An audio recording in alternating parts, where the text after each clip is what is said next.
Balik lagi bareng gue Rizal. Kali ini cerita film akan menceritakan alur film berjudul Cold Case. Sebuah tengkorak wanita ditemukan di sebuah danau. Satya, seorang polisi yang sedang menyelidiki siapakah identitas tengkorak dan mengapa ia dibunuh. Inilah misteri terungkapnya kasus tengkorak di danau dengan cerita penyelidikan yang cukup rumit, dan Satya, polisi cerdas ini pun akan mengungkapnya. Tonton sampai akhir biar makin jelas guys. Dan cerita polisi Prithvirat Sukumaran pun dimulai.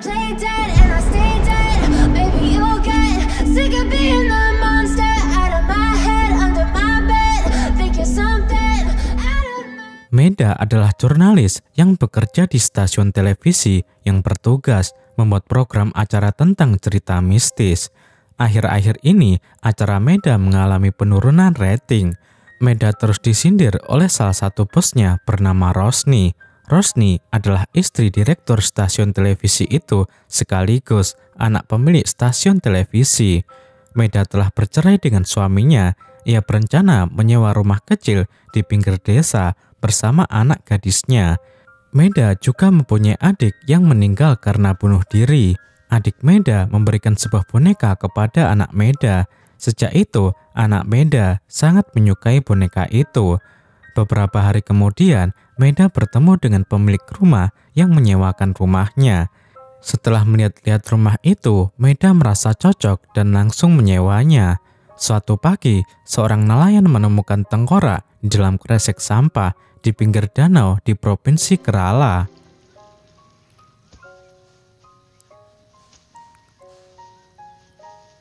Berita ini menjadi trending topik di media. Kapolsek memerintahkan polisi bernama Satya untuk menindaklanjuti hal ini.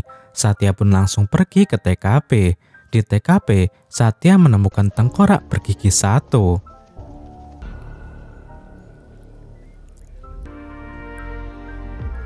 Kepolisian belum menyimpulkan apapun. Oleh karena itu, Satya mulai melakukan penyelidikan. Satya bertemu dengan dokter di universitas. Dokter itu mengatakan, Pak Satya, dilihat dari bentuk tengkoraknya ini adalah kerangka kepala wanita berumur kisaran 25 tahun sampai 30 tahun. Kerangka ini sudah berumur lebih dari 1 tahun. Lebih tepatnya, korban tewas di bulan September 2019. Kepolisian kesulitan mengidentifikasi korban karena tidak ditemukan kerangka bagian tubuh lain di sekitar danau. Satya yakin bagian tubuh lain korban dibuang di tempat yang berbeda-beda. Satya melakukan rapat dengan anak buahnya. Dari 228 laporan hilangnya seorang wanita di Provinsi Kerala, ada 37 wanita berumur 25-30 tahun.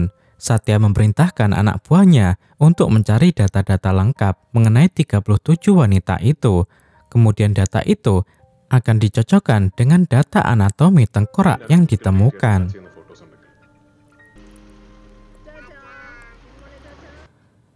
Setelah memindahkan barang-barangnya ke rumah kontrakan yang baru, Meda bertemu dengan Herita, salah satu temannya yang berprofesi sebagai pengacara. Mereka berdua membicarakan hak asuh anak Meda. Di tengah perbincangan, Herita menawari Meda untuk membeli rumah proyek peninggalan ayah Herita, tetapi Meda menolak karena Meda ingin fokus memenangkan hak asuh anaknya terlebih dahulu. Selama tinggal di rumah kontrakan, Meda mengalami hal-hal mistis seperti ada beberapa helai rambut di dalam wastafel, laba-laba di dalam es batu, luka memar di leher setelah diberi es anaknya, dan kulkasnya yang bergoyang.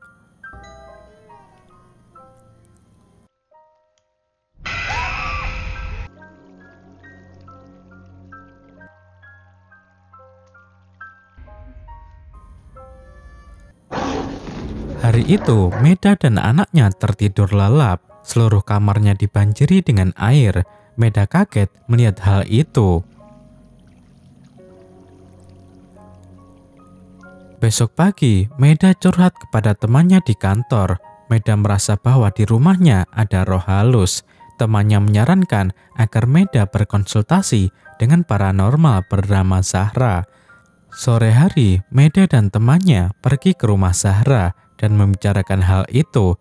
Zara mengatakan, Meda, roh ada di sekitar kita. Jika roh mempunyai gelombang yang sama terhadap sesuatu, ia akan muncul. Hal semacam ini biasanya kita sebut dengan hubungan spiritual. Kebanyakan hubungan spiritual muncul saat jam 3 pagi sampai 4 subuh. Weekend ini aku akan melakukan screen di rumahmu. Dokter forensik mulai mencocokkan data anatomi digital 37 wanita dengan tengkorak yang ditemukan.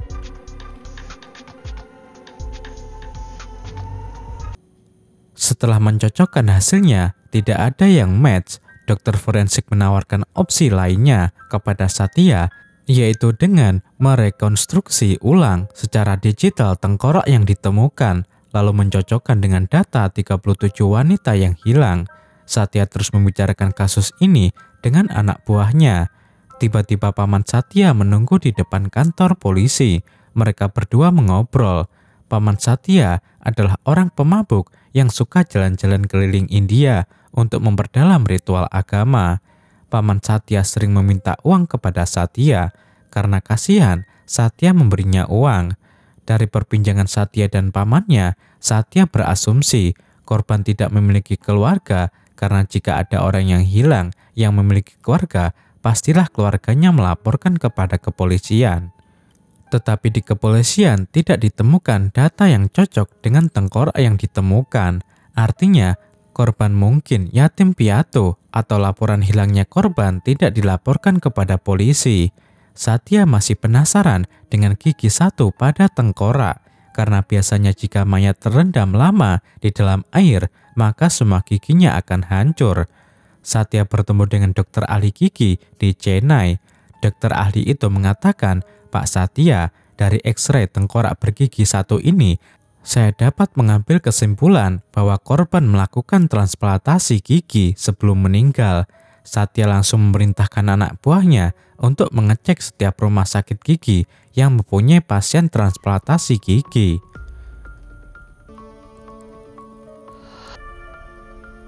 Di tengah malam, Zara mendatangi rumah Meda untuk melakukan screen guna mencari tahu siapa roh halus yang berada di rumah Meda. Zara meletakkan peralatannya di atas meja dan mulai membaca mantra-mantra khusus. Setelah itu, Zara bertanya kepada makhluk halus tersebut, "Who are you?"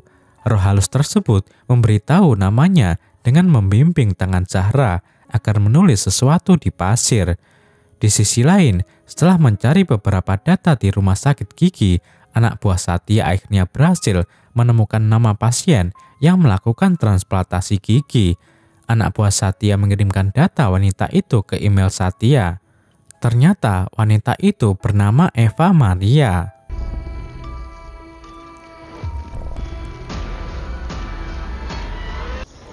Setelah menyebutkan jati dirinya, ruh Eva keluar dari kulkas Meda. Beberapa waktu kemudian, Meda seringkali mengalami mimpi buruk seperti anak gadisnya terkunci di dalam kulkas dan lain-lain.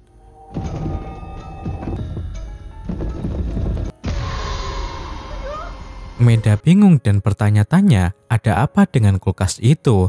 Meda tidak menyukai kulkas itu. Meda ingin bertemu lagi dengan Zahra dan menanyakan hal ini. Anak buah Satya menemukan ID KTP Eva. Dokter forensik juga selesai membuat rekonstruksi ulang tengkorak digital. Satya lalu mencocokkan foto KTP itu dengan rekonstruksi ulang digital dan ternyata benar. Foto itu match dengan data-data yang ada. Kepolisian memastikan tengkorak itu milik wanita bernama Eva. Satya langsung pergi ke alamat Eva yang tertera di ID KTP Eva. Sesampainya di sana, Satya bertemu dengan maklar properti yang menceritakan keluarga besar Eva. Eva adalah anak tunggal. Eva lahir dari buah pernikahan ayahnya bernama Philip dengan istri pertamanya Philip bernama Mary. Setelah meninggalnya Mary, Philip menikah lagi dengan wanita bernama Lizzie. Pernikahan Philip dan Lizzie dikaruniai 2 anak. Lizzie sangat membenci Eva sebagai anak tiri. Karena hubungan Lizzie dengan Eva terus memburuk, Philip memutuskan untuk menyekolahkan Eva di sekolah asrama. Beberapa tahun kemudian, Philip meninggal dunia. semua kekayaan milik Philip berupa rumah dan emas diatasnamakan Eva. Eva kemudian kembali ke sini dan menjual semua harta ayahnya. Setelah mengetahui itu semua, Satya pergi ke rumah Lizzie. Lizzie mengatakan, "Aku tidak tahu di mana Eva dan aku tidak mau tahu di mana Eva sekarang. Yang aku tahu, setelah dia menjual semua harta ayahnya, dia menikah dengan senior di kampusnya di KUA setempat." Setelah itu, Satya berencana ke KUA untuk mencari informasi tentang suami Eva. Satya kembali ke apartemennya. Anak buah Satya mendapatkan nomor handphone Eva.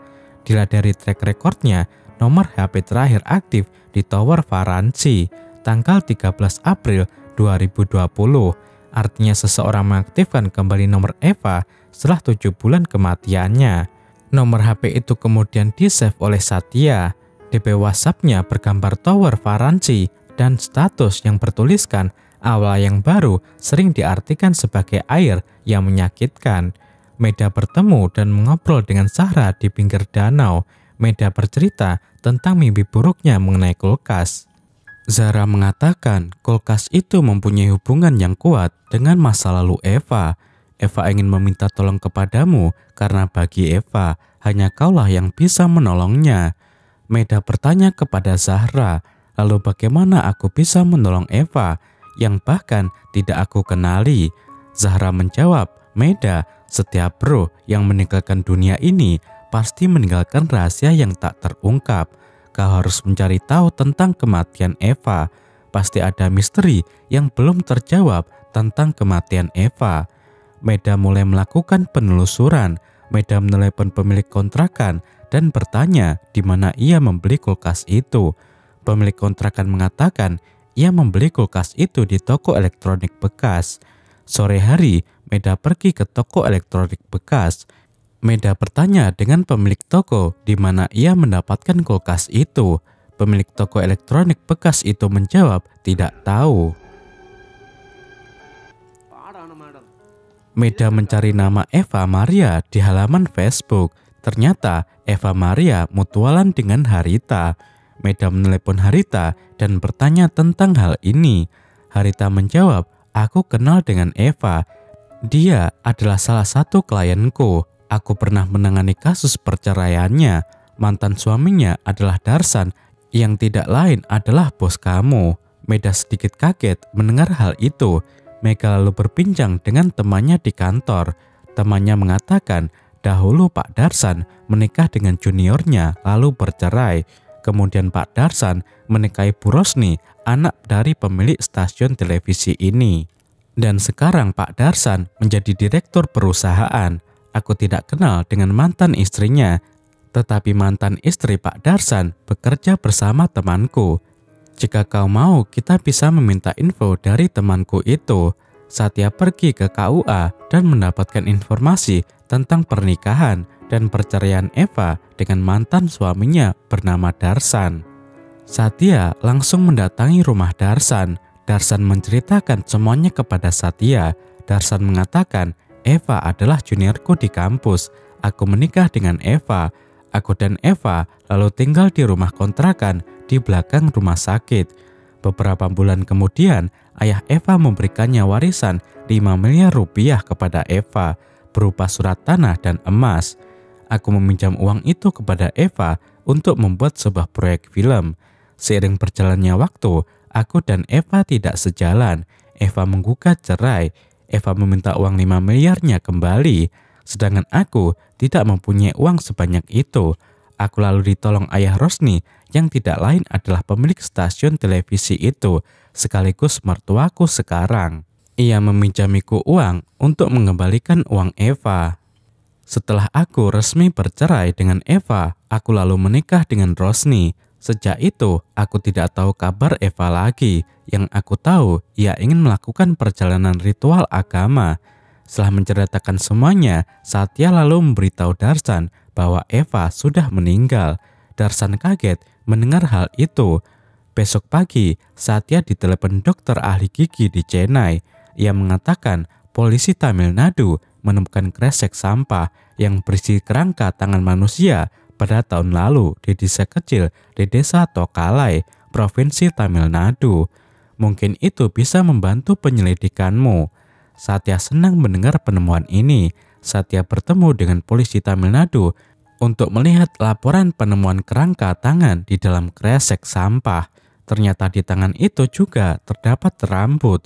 Satya yakin rambut ini adalah rambut pembunuh. Setelah dikonfirmasi, tes DNA ternyata benar. Kerangka tangan dan tengkorak itu cocok adalah milik Eva Maria. Meda bertemu dengan Harita untuk mencari informasi lebih banyak mengenai Eva. Harita mengatakan Eva adalah orang yang mudah depresi. Eva ingin melakukan perjalanan spiritual. Meda yakin terjadi sesuatu yang buruk kepada Eva. Meda, teman kantornya, mendatangi kantor tempat Eva bekerja dahulu.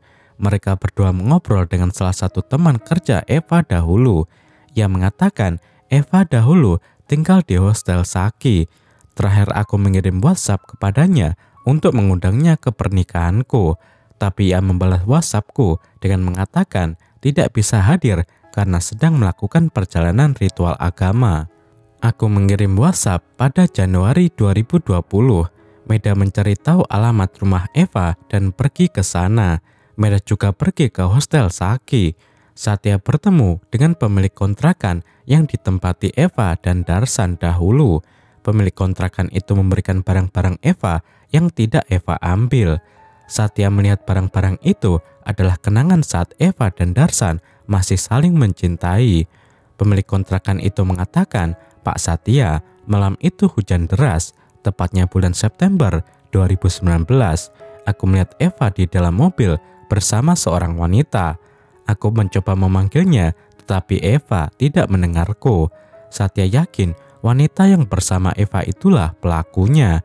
Satya langsung menuju lab forensik untuk meminta dokter forensik memeriksa lebih lanjut rambut yang diduga milik pelaku. Dokter forensik langsung melakukan tes dan ternyata benar, rambut itu adalah rambut milik seorang wanita. Satya pergi ke hostel Saki. Pemilik hostel itu mengatakan, Eva pernah tinggal di sini, Pak. Dan beberapa waktu kemudian, Eva mendadak pamit untuk meninggalkan hostel ini. Terakhir, WhatsApp-nya dia mengatakan padaku kalau dia akan melakukan perjalanan ritual agama. Dia meninggalkan tasnya di sini. Lalu tak lama, teman wanitanya mengambil tas itu. Tapi aku lupa siapa teman wanitanya Eva. Satya lalu kembali pulang. Sebelum pulang, pemilik hotel mengatakan, Pak Satya, sebelum Bapak kesini, ada seorang wanita juga yang mencari tahu tentang Eva. Satya membalas, kalau nanti ibu sudah ingat siapa teman Eva yang mengambil tas Eva dan siapa wanita yang mencari tahu tentang Eva, nanti kasih tahu saya sesegera mungkin. Pemilik hostel menjawab, baik Pak. Satya kembali ke kantor polisi dan mengecek Facebook Eva. Postingan Facebook terakhir Eva tercatat pada bulan April 2020 dan ternyata di sana ada foto orang yang sedang membagikan masker. Satya langsung mendapatkan petunjuk penting. Satya lalu melakukan rapat dengan anak buahnya dan memberitahukan hal ini. Satya mengatakan di postingan terakhir Eva ada foto di Varanasi, Provinsi Uttar Pradesh, yang memperlihatkan beberapa orang membagikan masker. Karena bulan April 2019 adalah pertama diberlakukan lockdown di Provinsi Uttar Pradesh, dan saat itu terdeteksi terakhir nomor handphone Eva aktif. Artinya selama 7 bulan pasca pembunuhan Eva, pelaku menggunakan handphone Eva agar seakan-akan semuanya baik-baik saja dan meyakinkan semua orang bahwa Eva masih hidup dan sedang melakukan ritual agama, dan mau tidak mau pelaku harus kembali ke Provinsi Kerala. Padahal saat itu terjadi lockdown. Orang-orang di luar kota yang berpergian naik bis menuju Provinsi Kerala dicatat datanya. Satya langsung memerintahkan anak buahnya mencari data-data itu. Sore hari, Satya mendapatkan informasi bahwa di bus itu ada penumpang wanita bernama Eva dari kota Varanasi dengan tujuan kembali ke Provinsi Kerala. Dan ternyata nama paman Satya ada di bis itu juga. Satya langsung pergi menemui pamannya. Pamannya mengatakan, "Iya benar Satya, aku saat itu melakukan perjalanan ritual agama ke kota Varanasi, dan karena diberlakukannya lockdown, kami yang berasal dari Provinsi Kerala naik di satu bis yang sama, dan wanita yang duduk di sebelahku adalah Eva." Satya lalu menunjukkan foto Eva kepada sang paman, tetapi sang paman mengatakan bukan Eva itu yang duduk di sebelahku, karena beberapa minggu lalu aku bertemu lagi dengan Eva, tapi aku lupa penampakan Eva bagaimana. Satya mendesak agar sang paman mengingat kembali penampakan Eva, karena hal itu sangat penting untuk mengidentifikasi pelaku pembunuh Eva. Satya lalu memberi pamannya sejumlah uang. Besok pagi, Satya diberi foto pelaku oleh dokter forensik. Satya membawa seluruh data yang sudah ditemukan dan melakukan presentasi di depan Kapolsek dan seluruh anak buahnya. Satya mengatakan korban bernama Eva Maria. Ia dibunuh dengan cara dimutilasi pada bulan September 2019. Tubuh Eva kemudian ditemukan di berbagai provinsi. Pelaku adalah wanita pembunuh berdarah dingin.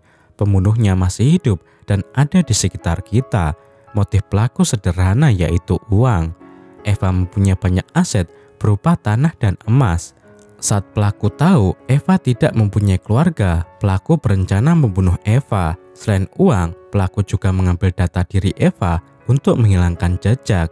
Pelaku memakai nama Eva dan membalas WhatsApp teman-teman Eva dan memberitahu semua orang kalau ia sedang melakukan perjalanan ritual agama. Rumah Eva yang dijual pelaku dibeli oleh seseorang. Data jual beli mereka dicatat di kantor properti.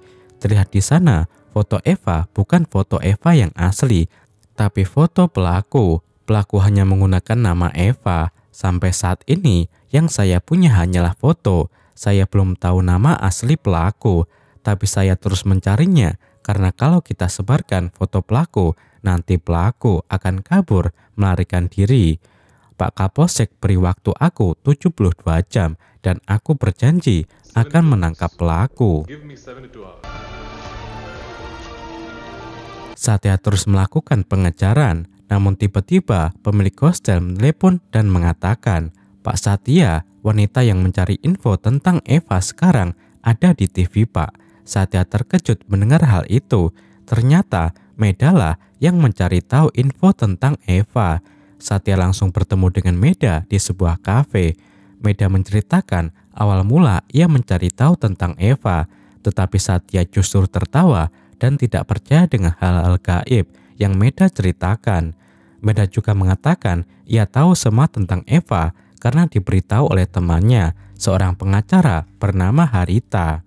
Di tengah obrolan, Satya ditelepon pamannya. Pamannya mengatakan bahwa ia sudah ingat bagaimana penampakan wanita bernama Eva yang ia temui beberapa waktu yang lalu. Pamannya mengatakan, "Aku bertemu dengan Eva beberapa waktu yang lalu di depan pengadilan. Eva memakai baju hakim." Satya tahu siapa wanita itu. Satya langsung menelepon anak buahnya untuk datang ke kafe Satya dan bersiap melakukan penangkapan. Satya lalu duduk kembali dan menunjukkan foto pelaku kepada Meda. Satya mengatakan, "Meda, wanita inilah pelakunya." Meda kaget melihat foto itu. Foto wanita yang ditunjukkan Satya kepada Meda adalah foto Harita. Ternyata Haritalah pelaku pembunuh sadis terhadap Eva. Meda lalu menelepon Harita agar mendatangi rumahnya. Satya, Meda, dan kepolisian pergi ke rumah Meda untuk melakukan penangkapan kepada Harita. Barulah di sini diceritakan fakta pembunuhan sadis terhadap Eva. Dahulu, Eva bercerai dengan Darsan. Harita yang mengurus semua hal tentang perceraian itu, mulai dari surat cerai, harta warisan, dan lain-lain. Setelah perceraian itu, Eva depresi dan berniat melakukan perjalanan ritual agama. Eva adalah janda yang memiliki harta melimpah peninggalan warisan ayahnya. Harita saat itu sedang mengalami kesulitan keuangan karena harus melunasi proyek perumahan peninggalan ayah Harita. Mengetahui Eva memiliki harta yang melimpah, Harita berniat membunuh Eva. Malam itu hujan deras. Harita mengambil tas Eva di hostel Saki. Harita dan Eva bertemu dengan pemilik kontrakan di lampu merah, tetapi Harita tidak mendengar. Harita mengajak Eva pulang ke rumahnya untuk menenangkan diri. Saat Eva lelah, Harita langsung mencekik Eva. Setelah itu, Harita menyiapkan gergaji mesin untuk memutilasi tubuh Eva. Harita lalu menyeret tubuh Eva ke dalam kamar mandi. Harita langsung memutilasi tubuh Eva dengan gergaji mesin. Setelah selesai, Harita memasukkan bagian-bagian tubuh Eva ke dalam kresek dan disimpan di dalam kulkas. Harita lalu mandi untuk membersihkan darah di sekujur tubuhnya. Setelah selesai mandi, Harita memasukkan bagian-bagian tubuh Eva ke dalam mobil dan membuangnya ke tempat-tempat sepi di berbagai provinsi, mulai dari danau di Provinsi Kerala, hutan di desa Tukalai di Provinsi Tamil Nadu, dan lain-lain. Setelah itu, Harita mengganti foto Eva di KTP dengan fotonya untuk memuluskan rencananya menjual semua aset Eva. Harita tidak mengganti biodata Eva, ia hanya mengganti fotonya saja. Lalu Harita menggunakan WhatsApp Eva dan mengirim pesan secara random ke beberapa teman Eva agar Eva terlihat masih hidup. Harita lalu pergi ke kota Varanasi agar seakan-akan Eva terlihat sedang melakukan perjalanan ritual agama. Setelah Harita memfoto-foto dan mengupload ke Facebook, Harita lalu membuang HP Eva. Karena lockdown, orang Kerala yang berada di kota Varanasi naik bis khusus menuju Provinsi Kerala. Di dalam bis itu, Eva duduk bersama pamannya Satya. Saat Satya, Meda, dan seluruh kepolisian mengejar Harita, Harita sudah lebih dulu tiba di rumah Meda. Harita nyelonong masuk ke dalam rumah Meda karena sudah kenal dekat dengan Meda. Tiba-tiba lampu mati. Di sana, Harita kaget melihat kulkas yang ia miliki dahulu. Kulkas itu terus bergoyang.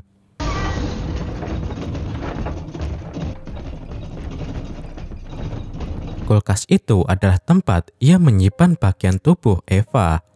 Kulkas itu lalu mengeluarkan darah. Harita mulai ketakutan. Saat Harita membuka kulkas itu, Harita kaget karena ada banyak kresek berisi bagian tubuh Eva. Tiba-tiba kulkas itu meledak dan membuat Harita tewas di tempat itu.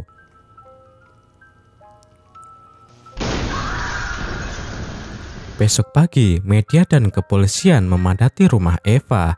Harita dinyatakan tewas akibat ledakan kulkas. Meda mengatakan kepada Satya, "Pak Satya, apakah sekarang kau percaya dengan cerita gaib yang aku ceritakan kemarin?" Satya menjawab, "Kasus ini adalah tentang logika dan iman. Bu Meda, saya adalah seorang polisi.